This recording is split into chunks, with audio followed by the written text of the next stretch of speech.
दोस्तों स्टडी 91 के online platform में आप सभी का बहुत बहुत स्वागत है। दोस्तों आज आप सभी के समक्ष पुनः लोकोक्ति स्पेशल क्लास को लेकर हाजिर हूं। देखिए मुहावरे और लोकोक्ति इन दोनों से संबंधित बहुत सारे सवाल आपसे आपकी परीक्षा में पूछे जाते हैं। ये सवाल बहुत ही इंपॉर्टेंट होते हैं और यहाँ से सवाल गलती भी बहुत ज़्यादा होता है। क्यों गलत होता है? क्योंकि सवाल के जो कहने के मायने होते हैं ना, ये दोस्तों लोगों द्वारा कही गई उक्तियाँ होती हैं और आप समझ नहीं पाते कि भाई किसी ने यह उक्ति किस बारे में कहा, उसका भाव क्या है। ठीक है, तो जनरली क्या होता है, यह टोंट के जैसा होता है, जो कुछ कहा जाता है उससे हटकर इसका जवाब होता है। जैसे एक एग्जांपल दूं दोस्तों, सवाल देता है परीक्षा में कि दूध का जला छाछ या मट्ठा भी फूंक फूंक कर पीता है। ठीक है, दूध का जला छाछ या मट्ठा भी फूंक फूंक कर पीता है, इसका तात्पर्य क्या है? तो लोगों को लगेगा हो सकता है एक बार जल गया हो, दूसरे बार ठंडा करके पी रहा हो, तो ऐसा मतलब इसका अर्थ निकल कर आ रहा है। लेकिन दोस्तों टोंट के रूप में जब देखेंगे तो भाव अलग आता है इसका। ठीक है, ये लोकोक्ति है और इसका भाव अलग निकल कर आता है। इसका भाव आता निकल करके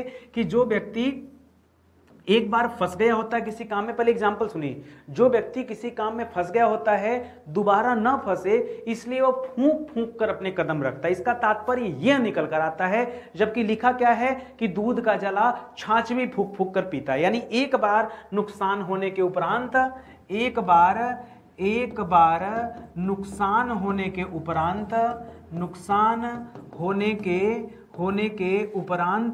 उपरांत व्यक्ति सोच विचार कर काम करता है। व्यक्ति सोच विचार कर कार्य करता है। सोच विचार कर कार्य करता है कि दोबारा भाई इस तरह की गलती उससे न हो जाए। आप भी ऐसा काम करते होंगे कई, ऐसा जरूरी नहीं कि हर बार आप कोई सही काम करते, कई बार ऐसा भी होता होगा कुछ आपसे गलत हो जाता होगा, लेकिन एक बार गलती होगी उसका मतलब नहीं कि बार बार गलती हो, है कि नहीं? तो आप बड़ा सोच विचार का काम करते, उसी के लिए दोस्तों इस तरह का जो है लोकोक्ति का प्रयोग किया जाता है। करा दुधार गाय की लात भी सही जाती है। अब सिंपल सी बात है, गाय की बात हो रही है जो दूध देती है और लात भी मारती है, लेकिन इसका अर्थ क्या है? लोकोक्ति के तहत देखेंगे तो इसका अर्थ है दुधार गाय का मतलब होता है कोई ऐसी वस्तु जिससे लाभ हो। ठीक है, या फिर कह सकते हैं फ्री की लाभदायक वस्तु से, ऐसे लिखिए लाभदायक वस्तु।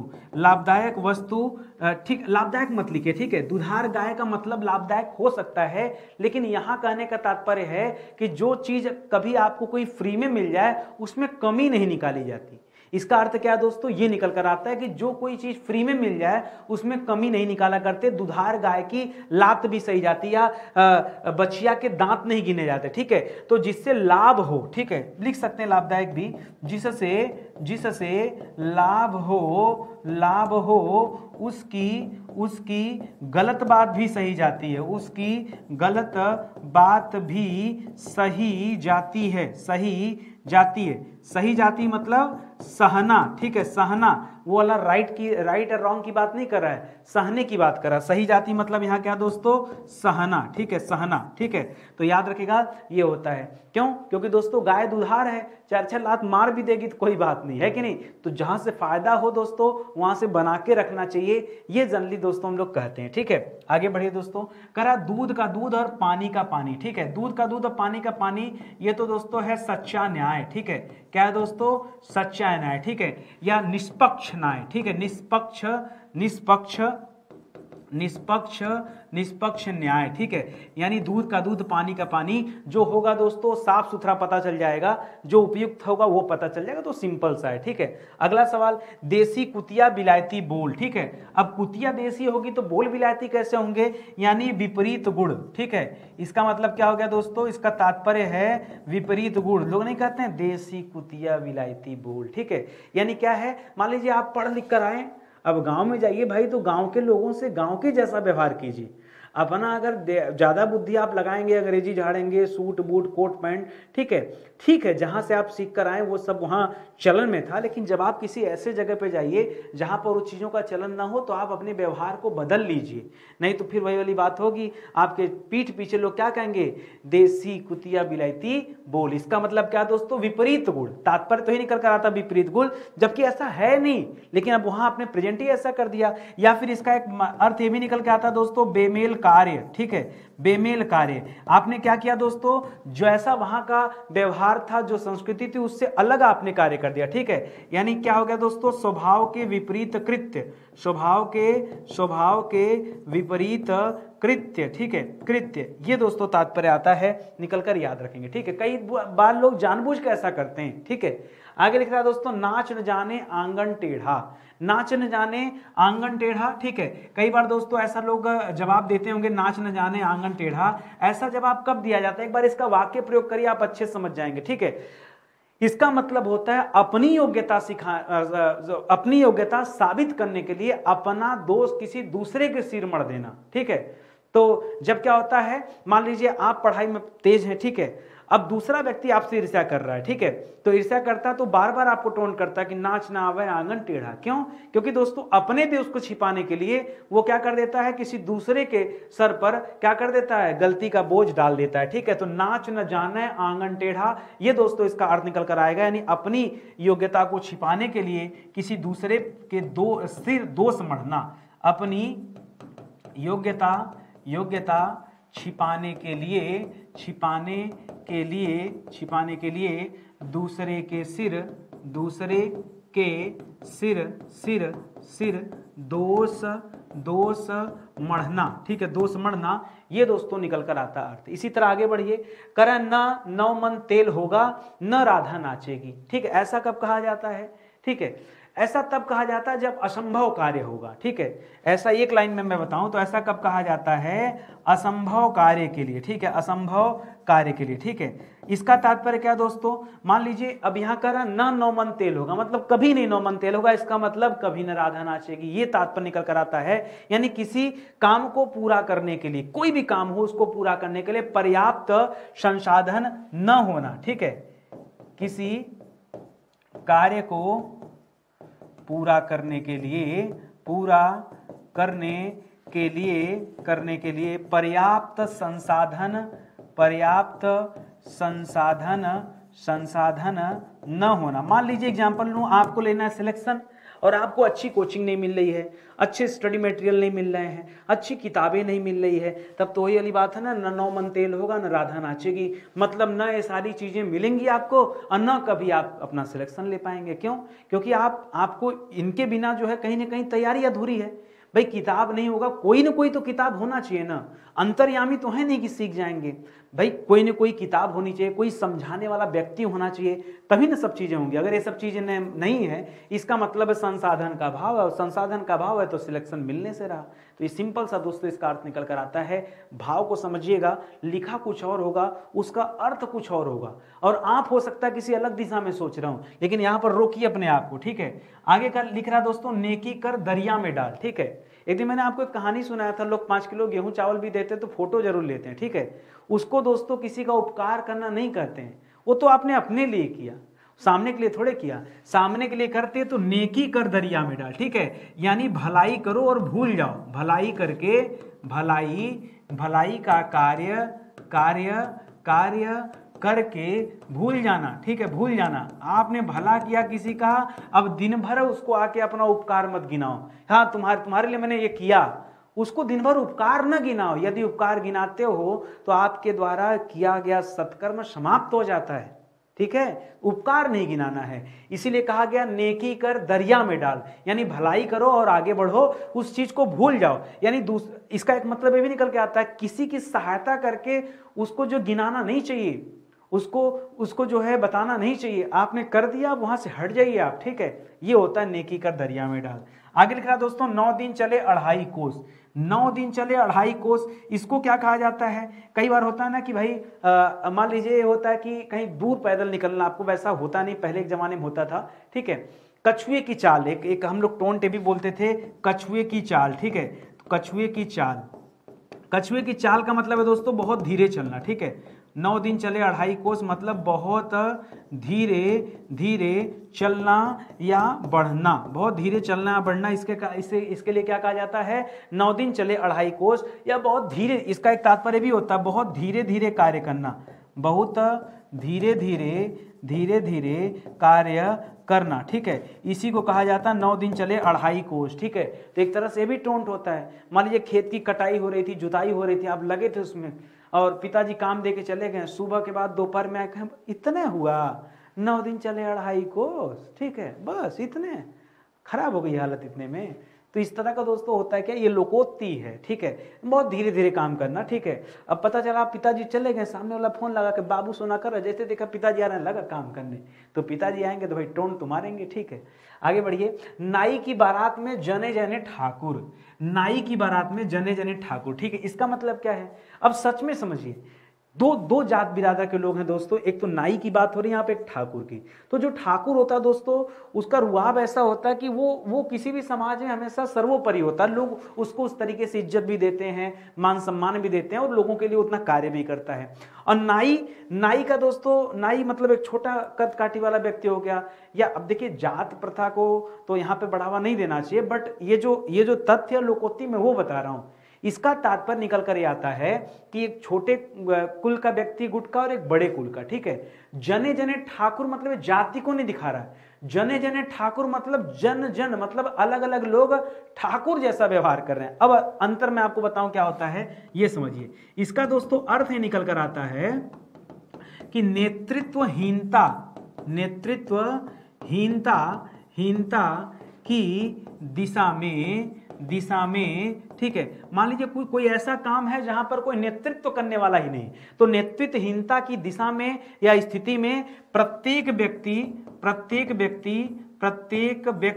व्यक्ति अगुआ बन जाता है। क्या बन जाता है दोस्तों, अगुआ। यहां अगुआ को ही दोस्तों ठाकुर कहा गया, ठीक है। अगुआ बन जाता है, ठीक है, अगुआ बन जाता है, ठीक है। जहां कहीं मान लीजिए कोई शादी ब्याह है, ठीक है। अब शादी विवाह में दोस्तों बड़ी जिम्मेदारियां होती हैं, वो जिम्मेदारी सहन करने वाले दोस्तों 1-2 व्यक्ति होते हैं कि कौन सी जिम्मेदारी किसे दिया जाए।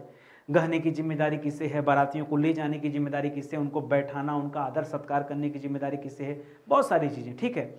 अब गहना बोल दिया तो कई लोग को मिर्ची लग सकती है, सर दहेज प्रथा की बात करें, नहीं, दहेज नहीं होता दोस्तों, दहेज मांगना बुरा है, कोई स्वेच्छा से जो दे दे वो एक्सेप्ट है, बात को समझिएगा।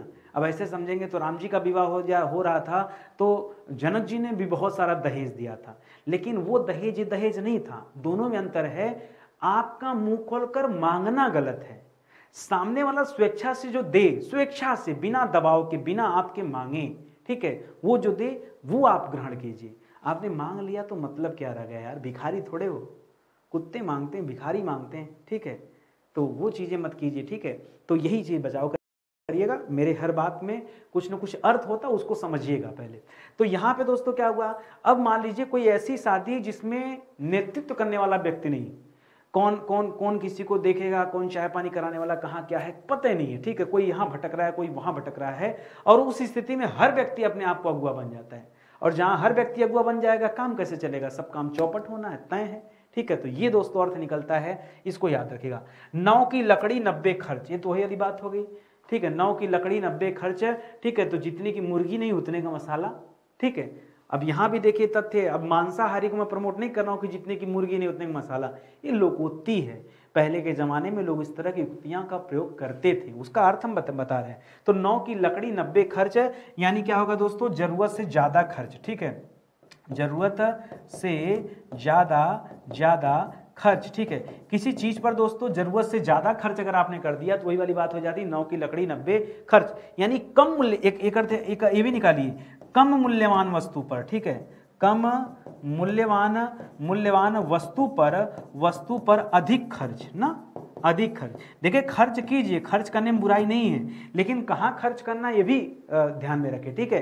तो कम मूल्यवान चीजों पर अधिक खर्च ना कीजिए। ऐसा नहीं कि मसाला महंगा नहीं आता, लेकिन दोस्तों वो डिपेंड करता है ना कि आप क्या कर रहे हैं, ठीक है।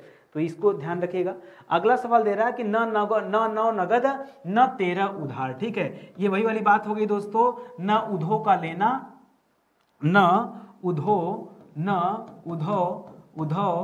का लेना, न माधो का देना, न माधो को देना, ठीक है। न उधो को लेना, न माधो का देना, इसका मतलब है दोस्तों अपने काम से काम, ठीक है, अपने काम से काम की। व्यक्ति को हमेशा क्या करना चाहिए, अपने काम से काम होना चाहिए, न तो क्या करिए, न तो किसी से लेने न किसी से देना। एक तो ये अर्थ निकल कर आता है। इसी का दोस्तों एक अर्थ ये भी निकल कर आता है, कई बार लोग कहते हैं कि न नौ नगद न ते। कई बार लोग कहते हैं कि भाई जैसे एक होता ना कि कैश में अगर कोई चीज बेचा जाता तो सस्ती होती, उधार में वो चीजें ज्यादा दाम की बेची जाती, लेकिन वहां भी दोस्तों नुकसान ही नुकसान होता है। तो यही अर्थ निकालेगा, वो तो सीधा सीधा अर्थ हो गया। लोकोक्ति में देखेंगे तो यही अर्थ निकलेगा। पूत के पांव पालने में ही नजर आते। पूत मतलब क्या हो गया दोस्तों, यहाँ पूत का मतलब है पुत्र से, ठीक है, किससे दोस्तों, पुत्र। तो पुत्र यानी लड़के के पांव या फिर बच्चों के पांव पालने, जब वो छोटा होता दोस्तों तभी दोस्तों नजर आ जाते हैं को किस दिशा में बढ़ने वाला, ठीक है। यानी गुणवान के लक्षण, गुणवान के लक्षण आरंभ से ही दिखाई देते हैं, आरंभ से ही दिखाई देते हैं, ठीक है। बाकी सब ढोंगी होते हैं, ठीक है, ढोंगी। आप जैसे हैं, अगर आपके अंदर अच्छाई है, गुण है, तो आज दिखेगा। कल को अधिकारी बनने के बाद आप अचानक से बहुत ज्यादा ईमानदार थोड़े हो जाएंगे। वो गुण आज से होना चाहिए, और आज से नहीं, वो गुण प्रारंभ से होना चाहिए। आपने बचपन में जो कुछ सीखा, किसी ने बचपन में चोरी, बेईमानी, डकैती, गंदी चीजें, गंदी हरकतें सीख लिया, तो कभी उससे छुटकारा नहीं पाएगा। वो हमेशा उसी में उलझा रहेगा, उसी जाल, उसी मकड़ जाल में हमेशा जो है फंसा रहेगा। उससे निकल नहीं सकता, कतई नहीं निकल सकता, चाहे वो जितना भी प्रयास कर ले। क्यों? उससे निकलना है तो आपको प्रयास करना पड़ेगा, दिन प्रतिदिन उसमें कमी लानी पड़ेगी, तब जाकर कहीं एक ऐसा समय आएगा जब आप उससे मुक्त हो पाएंगे, ठीक है। तो पूत के पांव पालने में नजर आते हैं। जो गुणवान व्यक्ति होता है उसके लक्षण बचपन से ही दिखाई देते हैं, आरंभ से ही दिखाई देते हैं। ये दोस्तों अर्थ निकल कर आता है। पत्थर को जोंक नहीं लगती, पत्थर को जोंक नहीं लगती, इसका मतलब है दोस्तों निर्दयी व्यक्ति, ठीक है। कैसा व्यक्ति?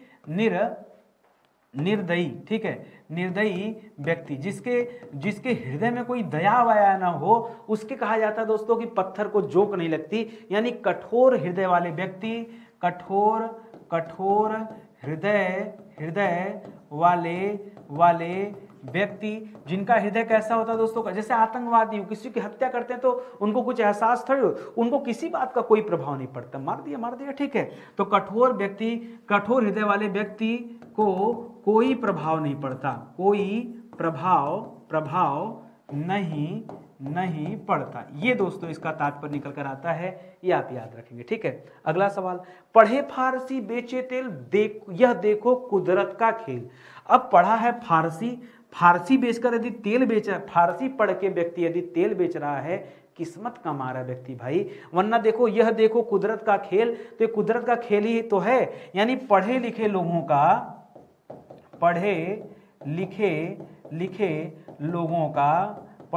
लोगों का दुर्भाग्यवश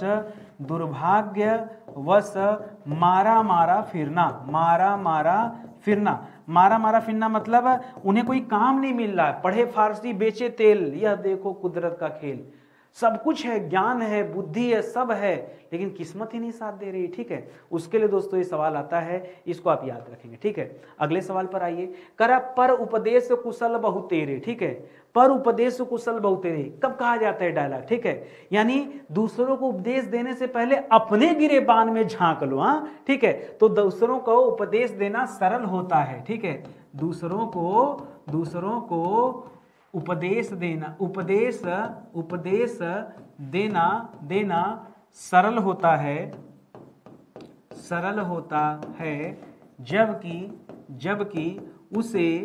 जबकि उसे अपने आचरण में धारण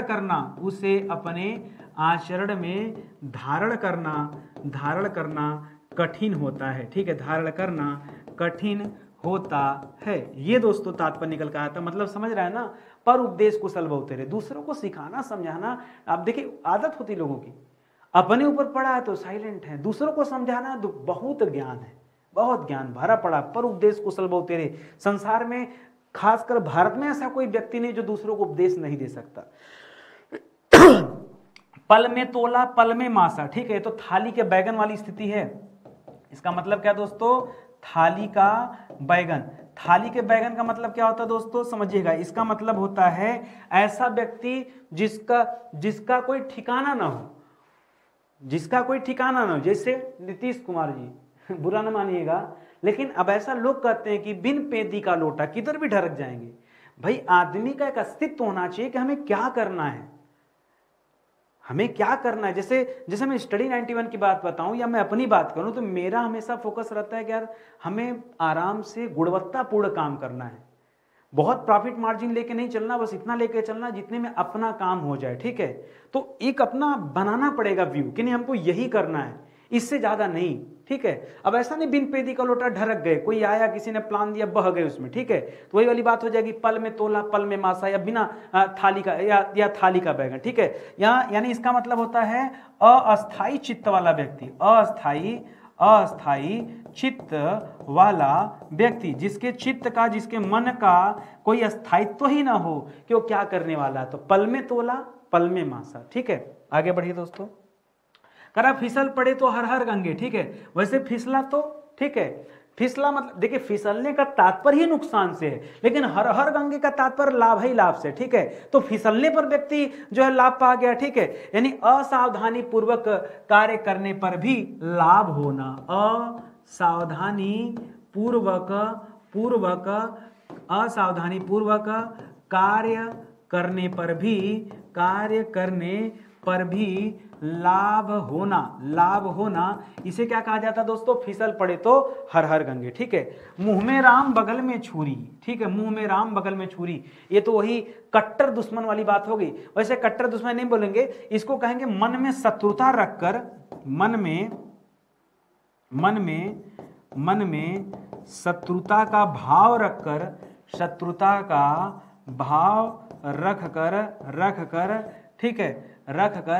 ठीक है, मन में शत्रुता का भाव रखकर मित्र जैसा व्यवहार, मन में कैसा दोस्तों, मन में शत्रुता है कि इसका सब खत्म हो जाए, जल जाए, मर जाए, और व्यवहार कैसा दिखा रहे, मित्र का, मुंह में राम बगल में छुरी, इसको कहते हैं कपटी मित्र। क्या कहते हैं दोस्तों, क्या कहते हैं, कपटी मित्र। ऐसे मित्रों से सावधान होना चाहिए जो कपटी होते हैं, जो समय पे काम नहीं आते हैं, ठीक है। क्यों, उनके मुंह में कुछ और होता है, दिल में कुछ और होता है, बचने की जरूरत है ऐसे लोगों से। आगे बढ़िए। बंदर क्या जाने अदरक का स्वाद, ठीक है। बंदर क्या, हम लोग कई बार ये लाइन पढ़ते हैं, बंदर क्या जाने अदरक का स्वाद, लेकिन इसका मतलब क्या है, जो वस्तु विशेष के महत्व को नहीं जानता बंदर को क्या पता, ठीक है। इसका मतलब ये आता है, क्या आता है निकल कर, मतलब जो वस्तु विशेष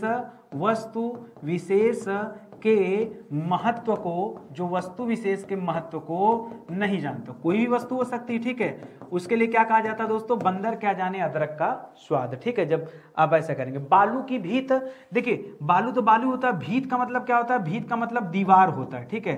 तो बालू की दीवार तो खड़ी नहीं हो सकती, आपसे कोई कहे बालू का दीवार खड़ा कर दिए, खड़ा कर लेंगे, कभी नहीं खड़ा होगी, ठीक है। तो इसका मतलब क्या होता है दोस्तों, अस्थाई वस्तु, ठीक है, अस्थाई वस्तु, इसे क्या कहा जाता है दोस्तों, बालू की भीत कहा जाता है, ठीक है। कोई भी वस्तु जो अस्थाई हो, जो लंबे समय तक आपके साथ न हो, ठीक है, जो क्षणभंगुर हो, उसके लिए कहा जाता है।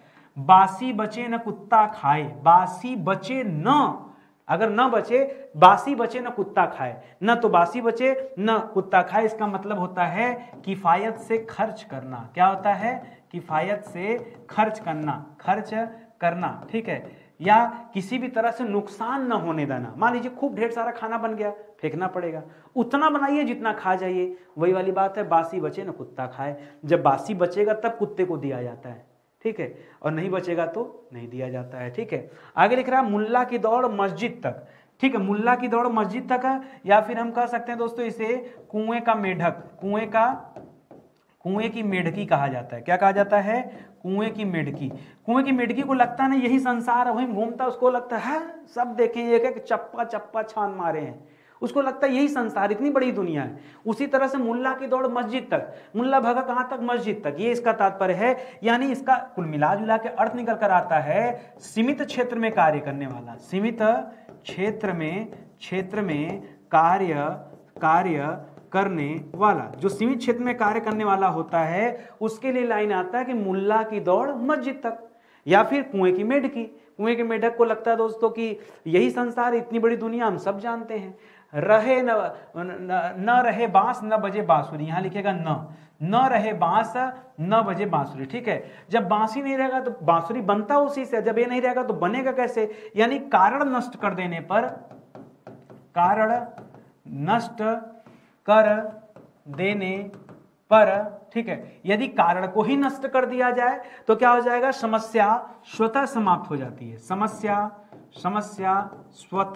स्वतः समाप्त हो जाती है, समाप्त हो जाती है। ठीक है, कारण नष्ट होने पर दोस्तों समस्या स्वतः समाप्त हो जाती है। ये दोस्तों इसका तात्पर्य निकल कर आता है। यथा नाम जथा गुण, तथा नहीं होता दोस्तों, यहां होना चाहिए जथा।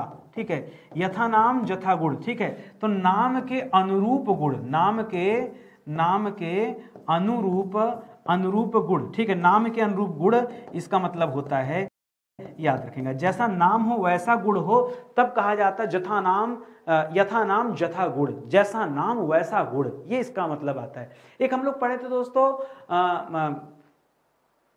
गांठ का पूरा नहीं, नैनसुख वाला कौन सा था? ठीक है, बड़ा अच्छा सा था ना। ठीक है, वो तो ये गांठ का पूरा वो तो हो जाएगा मूर्ख किंतु धनवान। ठीक है, वो अलग हो जाएगा। ठीक है, नाम नयनतारा ऐसे था ना, और वो था अंधा। ठीक है, तो वहां था दोस्तों नाम के विपरीत गुण, वो अलग हो जाता है। ठीक है, थोड़ा सा स्किप कर रहा हूं दिमाग से, बड़ा अच्छा सा मुहावरा है। ठीक है, आगे देखिए, राम राम जपना पराया माल अपना। ये तो मतलब हर व्यक्ति चाहता है कि राम राम जपो और फ्री का जितना माल मिल जाए वो हम जो है हड़प लें, यानी सीधे सीधे कहिए ढोंग करने का, ढोंग करना। ठीक है, ढोंग करना। ठीक है, राम राम जपना पराया माल अपना, ये ढोंग करने को कहा जाता है। जब कोई ढोंगी होता है, जो ढोंग करता है, उसके लिए होता है। राम मिलाई जोड़ी एक अंधा एक कोड़ी, राम ने मिलाया और क्या कर दिया, यानी यहां कह सकते हैं राम ने मिलाई जोड़ी एक अंधा एक कोड़ी। ठीक है, राम ने मिलाई जोड़ी एक अंधा कोड़ी, और एक अंधा एक कोड़ी होकर के दोस्तों क्या करते हैं, पूर्ण हो जाते हैं। यानी समान प्रवृत्ति वाले जो होते हैं, जब उनका मेल होता है तो ऐसे कहते हैं। ठीक है, नहीं, असमान प्रवृत्ति वाले मनुष्यों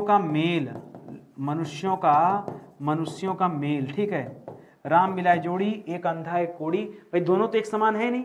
चोर चोर मौसेरे भाई। ठीक है, वो तो ऐसा था ना कि समान प्रवृत्ति वाले दोस्तों आपस में मिल जाते हैं। ठीक है, एक दूसरे से व्यवहार बन जाता है, उनका फटाक से दोस्ती हो जाती है। लेकिन यहाँ अलग है, यहाँ व्यवहार अलग अलग है, दोनों अलग अलग प्रवृत्ति का, उसके बाद भी मेल मिलाप हो गया, ये दोस्तों कहना है। ठीक है, नाम नयन सुख। ठीक है, और आगे देखिए, अभी आ जाएगा याद, बोलते बोलते याद आ जाएगा। ठीक है, नाम नयन सुख, आंख का अंधा नाम नयन सुख, यही था ना। आता भाई, देखिए इसी दिमाग में ना क्या करें, मेरे लिए समस्या बड़ी है, मुझे हिंदी भी पढ़ाना है, हिस्ट्री भी देखता हूँ, ज्योग्राफी भी देखता हूँ, पॉलिटी भी देखता हूँ, साइंस भी। कई बच्चे कहते हैं कैसे आप सब पढ़ा लेते हैं? मेरा एक ही जवाब होता है, जैसे आप पढ़ लेते हैं। आप नहीं सब पढ़ते हैं, आप तो मैथ भी पढ़ते हैं, आप रीजनिंग भी पढ़ते हैं, आप इंग्लिश भी पढ़ते हैं। हम तो 2-3 सब्जेक्ट पढ़ते नहीं हैं, थोड़े थोड़े पढ़ते हैं, इंग्लिश तो एकदम नहीं पढ़ते हैं। ठीक है, तो आप हमसे ज़्यादा पढ़ते हैं। तो नितिन सर से ना पूछे कि इतना कैसे, मैं तो आपको देख कर हैरान हूं कि आप इतना सारा कैसे पढ़ लेते हैं। जैसे आप पढ़ लेते वैसे हम पढ़ लेते। ठीक है, हमारे आप में ज़्यादा अंतर नहीं है। आगे देखिए, कह रहा लकीर का फकीर होना। लकीर का फकीर होना मतलब क्या दोस्तों? ये तो बड़ा अच्छा सा डायलॉग है। कोई बच्चा सोच के बताए लकीर का फकीर होना, इसे क्या कहा जाता है? इसे कहा जाए लकीर का फकीर दोस्तों आता है, इसे हम कह सकते हैं जो मतलब कुछ चला आ रहा है ना, उसको लगातार मानने वाला, लकीर का फकीर होना। या हम कह सकते हैं परंपरागतवादी या रूढ़िवादी कह लेना। ठीक है, क्या कह सकते हैं दोस्तों? रूढ़िवादी। ठीक है, रूढ़िवादी। ठीक है, रूढ़िवादी जो शब्द है दोस्तों, इसी क्या कहते हैं? लकीर का फकीर होना। जब अब कई लोग पढ़ाई में लकीर का फकीर हैं, जैसा 20 साल पहले लोग पढ़ते थे वैसे पढ़ते चले आ रहे हैं, नहीं काम चलेगा। नहीं, अब हर बार क्या होता था, क्वेश्चन प्रैक्टिस कराया जाता है, एक क्वेश्चन 4 ऑप्शन दे दिया तो सीधे बोला ना उत्तर आपके सामने लिखा है, और मैं उत्तर नहीं लिखता हूं, इसीलिए बच्चे परेशान। जैसे इसका उत्तर लिख देता सामने तो आप बताते ABCD में से कौन सा सही है, मैंने नहीं लिखा। मेरी क्लास में इतने अंतर, इससे ज्यादा अंतर नहीं है। ठीक है, और नहीं लिखा तो बच्चा परेशान, क्लास कम लोग देखेंगे। लिख रहा है दोस्तों, न लाठी टूटे न सांप मरे। न लाठी टूटे, न अगर लाठी ना टूटे तो सांप भी नहीं मरेगा, इसका तात्पर्य यही है। यानी बिना हानि के कार्य पूर्ण हो जाना, बिना हानि के कार्य पूर्ण हो जाना, कार्य पूर्ण हो जाना, इसी को क्या कहा जाता है दोस्तों, न लाठी मरे न सांप टूटे। ठीक है, तो ये तात्पर्य होता है। कह रहा है लड़कों में लड़का और बूढ़ों में बूढ़ा। ये तो दोस्तों ऐसा व्यक्ति है जो सब में जाके घुल मिल जाता है, उसके लिए होता है लड़कों में लड़का बूढ़ों में बूढ़ा। इसका मतलब होता है दोस्तों परिवेशगत मतलब जिस तरह का परिवेश है, परिवेशगत व्यवहार। ठीक है, व्यक्ति का जो परिवेशगत व्यवहार है वो क्या है, सर्वप्रिय है। ठीक है, परिवेशगत व्यवहार सर्वप्रिय होना, सर्वप्रिय होना, सभी को दोस्तों उसका व्यवहार प्रिय हो, ये दोस्तों इसका तात्पर्य आता है। ऐसा व्यक्ति जो हर जगह जाके फिट हो जाए, बूढ़ों के साथ बूढ़ा बन जाए, बच्चों के साथ बच्चा बन जाए, अपने साथ अपने जैसा रहे, ऐसा। ठीक है, वही ढाक के तीन पात, वही ढाक के तीन पात या खाली लिख दे ढाक के तीन पात, एक ही बात है। इसका मतलब होता है ज्यों का त्यों बना रहना, कोई चेंजेस नहीं। ठीक है, ज्यों का त्यों बना रहना, इसे क्या कहते हैं दोस्तों, वही ढाक के तीन पात। ये दोस्तों इसका तात्पर्य है, इसको समझिएगा। अगला सवाल देखिए, साँच बराबर तप नहीं। साँच मतलब क्या होता है, सच। सच के बराबर क्या लिखा है दोस्तों, सच मतलब सत्य। सत्य के बराबर तप नहीं और झूठ के बराबर पाप नहीं। सच के, और ये हकीकत है। ठीक है, ये हकीकत है दोस्तों कि सत्य का आचरण तपस्या के साथ, इसका यही अर्थ भी है, सत्य का आचरण तपस्या के समान है, तपस्या के समान है। जबकि झूठ का आचरण पाप के समान है। कैसा है दोस्तों, पाप के समान है। ये दोस्तों इसका अर्थ ही यही निकल कर आता है, तो याद रखेंगे। ठीक है, सावन सूखा न बादो हरा, सावन सूखे न बादो हरे, इसका मतलब होता है ज्यों का, इसका भी मतलब यही होता है दोस्तों, ज्यों का त्यों बना रहना। ठीक है, ज्यों का त्यों बना रहना। ठीक है, या हम कहते दोस्तों इसका अर्थ होता है सदैव एक समान स्थिति, सदैव एक समान स्थिति। ठीक है, स्थिति। सावन हरे न भादो सूखे, सावन में हरियाली आती, भादो में सावन सूखे न भादो हरा। ठीक है, सावन में सूखना और भादो में क्या हो जाना, हरा हो जाना। इसका मतलब दोस्तों सर्वदा एक जैसी स्थिति रहना, सदैव एक जैसी स्थिति में रहना, ये होता है। हींग लगे न फिटकरी रंग चोखा ही आए। हींग लगे न फिटकरी मतलब क्या होता है दोस्तों, बिना खर्च अच्छा काम। ठीक है, बिना खर्च अच्छा काम। कई लोग चाहते हैं कि पैसा भी खर्चा ना हो और काम भी बढ़िया हो जाए। ठीक है, उसी को कहते हैं हींग लगे न फिटकरी फिर भी रंग चोखा। ठीक है, चोखा मतलब अच्छा। ठीक है, स्वर्ग से गिरा तो खजूर में अटका। ठीक है, यानी एक समस्या से निकलकर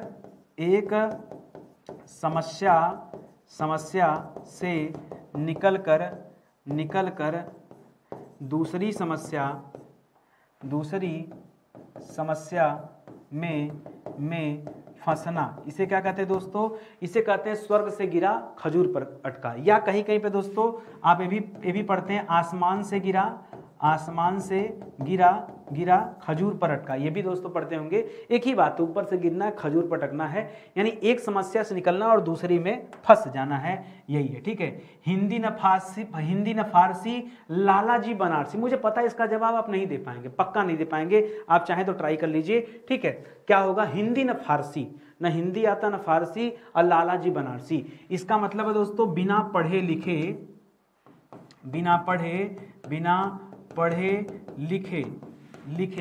ठाठ बाट। ठीक है, बिना पढ़े लिखे दोस्तों ठाठ बाट जो होता है उसके लिए दोस्तों होता है। ठीक है, या फिर बिना पढ़े लिखे का तात्पर्य यहाँ अशिक्षित से, अशिक्षित का ठाठ बाट। ठीक है, अशिक्षित का ठाठ बाट। ठीक है, बिना पढ़े लिखे फिर भी एकदम फिट फॉट है, लग ही नहीं रहा कि यार अनपढ़ है। ठीक है, उसके लिए होता है हिंदी न फारसी लालाजी बनारसी। सीधी उंगली से घी नहीं निकलता, सीधी उंगली से घी नहीं निकलता, इसका तात्पर्य क्या दोस्तों, यानी उंगली टेढ़ी करनी पड़ती है, यानी सीधे सीधे कहें तो विनम्रता से कार्य पूरा नहीं होता, विनम्रता से कार्य पूर्ण नहीं होता, विनम्रता से कार्य पूर्ण नहीं होता। इसका ही तात्पर्य आता है कि सीधी उंगली से घी नहीं निकलता। ठीक है, और आगे आ जाइए अगले सवाल पर। करा मुफ्त की शराब काजी को भी हलाल। ठीक है, वैसे काजी तो शराब पीते नहीं है, लेकिन फिर भी दोस्तों इसका मतलब क्या, क्योंकि वो मुफ्त में है इसलिए बताया जा रहा है कि सबको हलाल है। ठीक है, यानी बिना यत्न के, बिना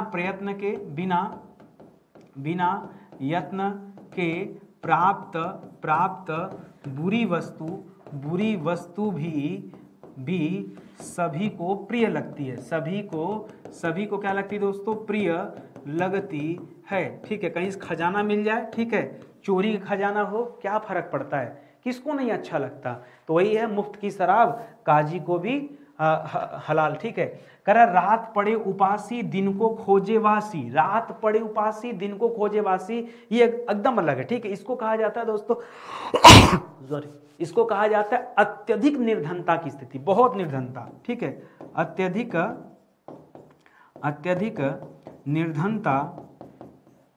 निर्धनता की स्थिति। ठीक है, इसी को कहा जाता है दोस्तों रात पड़े उपासी दिन को खोजे वासी। ठीक है, ये तात्पर्य है, याद रखिएगा।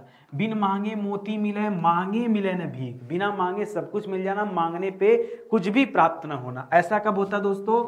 ऐसा तब होता है जो व्यक्ति भाग्यवान होता है। ठीक है, भाग्यवान व्यक्ति को बिना मांगे सब कुछ प्राप्त हो जाता है। ठीक है, सब कुछ मिलता है। ठीक है, मिलता है। ठीक है, और जो दुर्भाग्य वाला होता है, ठीक है, दुर्भाग्य वाले व्यक्ति को मांगने पर भी कुछ नहीं मिलता। ठीक है, तो ये होता है दोस्तों भाग्य और दुर्भाग्य के कारण। ठीक है, भागते भूत की लंगोटी भली। भागते भूत की, ऐसा भूत था जो भाग रहा था और उसकी लंगोटी भली, यानी जहां से कुछ जा रहा है वहां से कुछ ही मिल जाए तो फायदा ही फायदा है। यानी जो कुछ मिल जाए पर्याप्त है। जो कुछ मिल जाए वही पर्याप्त है। वही पर्याप्त है। यही तो दोस्तों तात्पर्य है, तो इसको याद रखेंगे। ठीक है, भागते भूत की लंगोटी भली है। ठीक है, जैसे कुछ जा ही रहा है तो वहां से टारगेट होता है ना कि यार चलो कुछ भी वहां से मिल जाए तो ठीक ही है, जो भी मिल जाए। ठीक है, अच्छा याद रखेंगे स्टडी 91 के प्लेटफॉर्म से हम लोगों ने हिंदी इंडिविजुअल का बैच स्टार्ट किया है।